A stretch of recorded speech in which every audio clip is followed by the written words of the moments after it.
Now, the reason why we talked about retrocomputing, so here's showing the motivation. This picture was taken while we were setting up. So look how exciting it is to, here's the console that we're showing off. So the target audience is technical high school students. And the initial book is in Portuguese, but we intend to have Spanish, French, and English versions.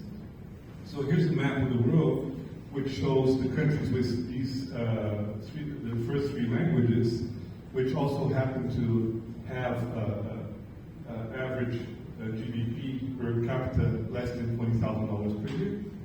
So that's about 7% of the world population.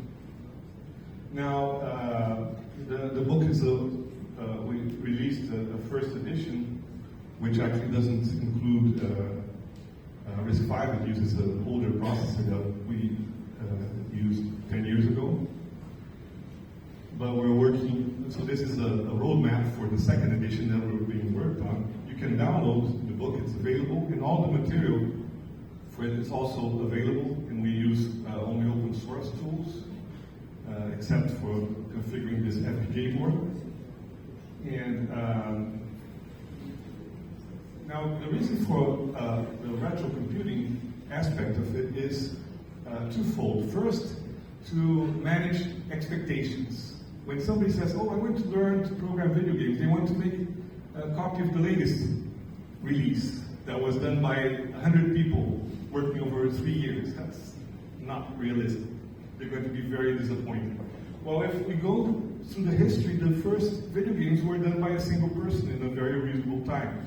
So it's reasonable for a new student to do the same, right? And the second reason is to answer why, not just the what.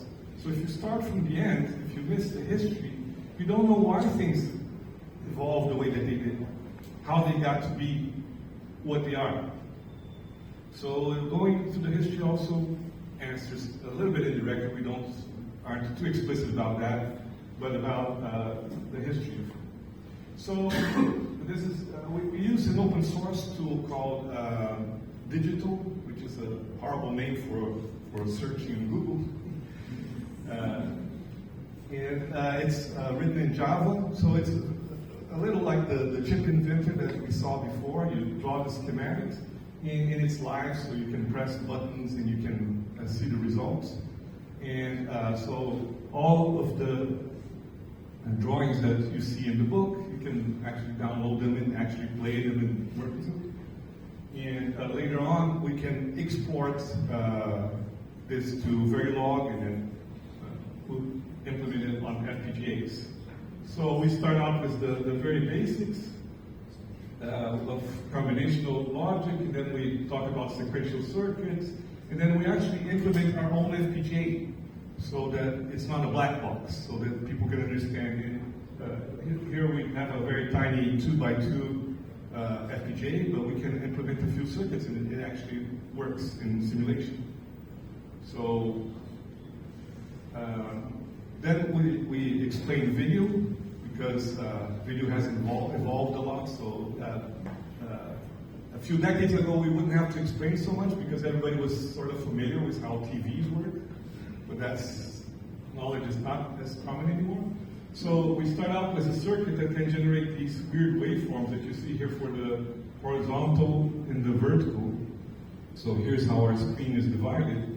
Then once you have the two of these circuits, one to generate the horizontal and vertical, then you can combine stuff in, for example, so this is actually a screenshot of what the simulation gives you. So first we generate some weird color pattern just to see that the timing is correct. It takes a long time to get the timing correct. You're always off by one. You have one too much, one too little, and the simulation doesn't work. Your TV or one probably would work, but the simulation is less forgiving. Then you do some squares, and then we have these colored blocks. Then the next step, after we get there, well, first we introduce a standard that we're creating called Shinjama, that's Mario's idea. So when people were building old arcade video game cabinets, everyone was different, so they had a lot of trouble. So the Japanese Arcade Machine Manufacturers Association created a standard for wiring the electronics to the mechanical part of it. So now you could exchange boards. So we have a lot of boards. We decided to standardize for now on a little bigger brother than what the chip invented people are using. So this is the 20K version of the 10 nano. And it's what's inside this console here, right now. But they're all different boards, and it takes a lot of effort to make your products work for every different board. So we basically defined a standard here where you have a block called VG for video game, and it has to have a standard pinout that we defined. And this standard pinout will connect to the buttons and the joysticks. It will connect to any LEDs, or it will connect to a VGA or HDMI output. You can also have external memory, SD card, and keyboard. So there are various options. And if you can run it in digital in a simulation and verify that it works. And then the idea is, for example, this simulation here. So this is the first generation. And I'm making a distinction in English that we don't have in Portuguese. So we call it retro if it's our own design in the style of an old computer, right? So here is a style where we implement 100% in hardware. There's no software involved. It's just logic all the way down. There's these horizontal and vertical blocks, and then there's a game block, which is shown here in more details, which controls the logic of the game, and there's a painter block that will draw this screen here. And it's all in hardware. And the idea, but if you run it on digital, at least on my computer, it takes 2 seconds per frame, right? And it's supposed to be running 60 frames per second, so it's 120 times too slow. So it's very hard to debug a game like that, right? You basically have to wait for an hour for the ball to go from one end of the screen to the other one. So the idea is to also, we have a tool that we're going to show a little bit later called, so these tools were developed by other people, we're just using them. So there's a tool called the 8-Bit Workshop, which is an online tool which combines a bunch of different simulators for old computers, old games, and it also allows you to have designs in Verilog that it uses Verilator to accelerate it. And I've been testing it. It was Verilator. We get about 1/3 of a real time. We get about 20 frames per second for a design like this. So then it's playable, right? And then if that's working, then since this is compatible with the Shinjama design, then you can integrate it into any of those FPGAs and have it work. Right? So, like I said, I'm making a distinction. Our own designs are retro. These designs are vintage. These are the computers, the games that existed back then. So the last two were made here in Brazil. But you get the idea. So these were, they didn't have a processor. These ran entirely in hardware. For the second generation, we actually defined a processor, which I call DRV16. The D is for digital, since I'm living in digital. And we expanded that block that was drawing the Pong game to actually have a little bit of text plus 32 sprites, right? And then we also expand the audio a little bit. So, and it has a little bit of memory. This is actually a little bit larger than a video game from the second generation. So here, the VRV 16, and we also have the VRV32i, which is a RISC-V core. So the VRV16 is not a RISC-V core, but you can write assembly language programs that will run on either one.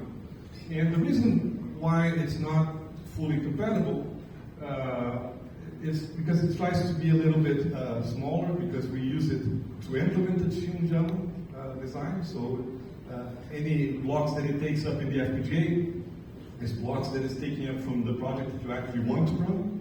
So it has to be very tiny. And we played around with various very small RISC-V cores, including Serve, Glacial. And when they're small, they're too slow. It takes 32 clock cycles to run any instruction.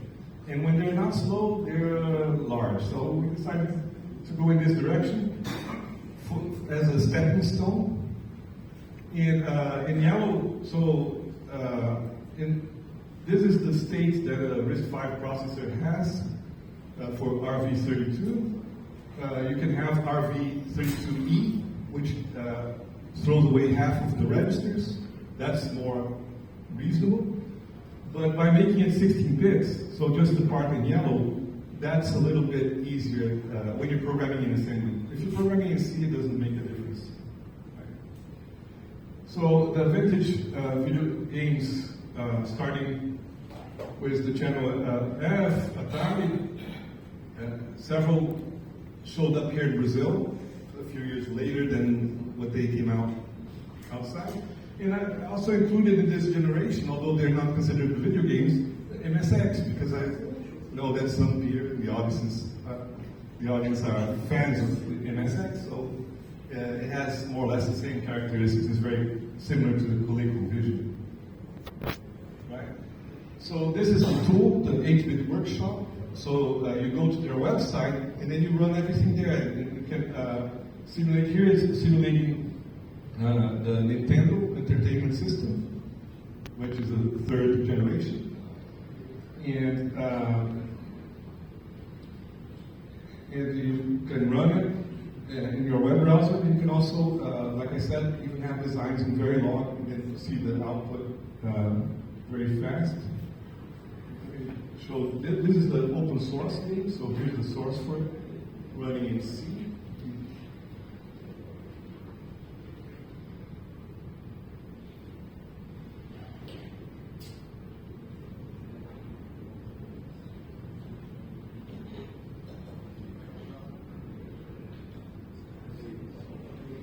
So this is the 10 Nano 20K FPGA board inside this console.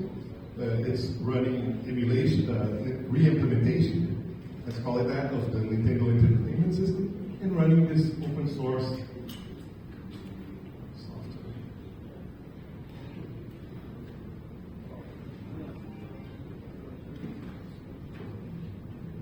You guys.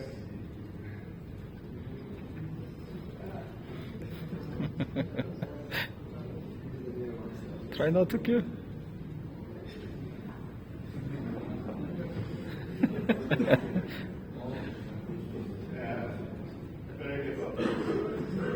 Oh.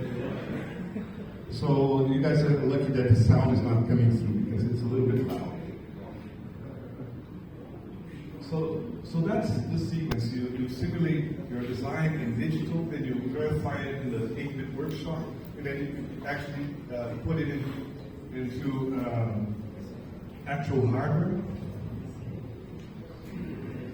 So for our 3rd generation, we use a multi-cycle RISC-V 32 bits, VRV32i. We improved the video a little bit. We add scrolling, horizontal and vertical scrolling to the text. The sprites in the text also are 32 bits. We add FM synthesis for the sound. We expand the memory a little bit. And then here we focus of this generation. We go into more details of the Nintendo, which you just saw, and the Sega Master System, which was very popular because of Tectoy here in Brazil.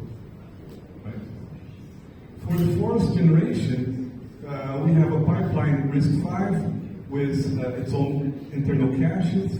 The video is a lot more sophisticated with more planes, and we actually put a second processor for the sound with a separate memory. And here you access the external memory. So this is very comparable to the fourth generation video games, which were the first ones to get CD-ROM as an option one, and we showed the Super Nintendo as our main example.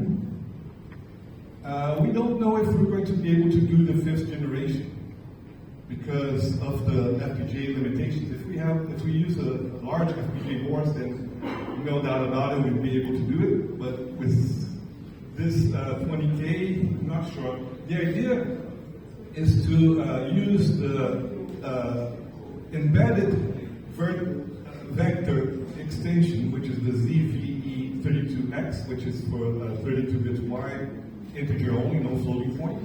And this allows you to do the 3D graphics, the front end of the 3D graphics pipeline. And then we have some accelerators for interpolation, rasterizing, and so on. And these are the generation.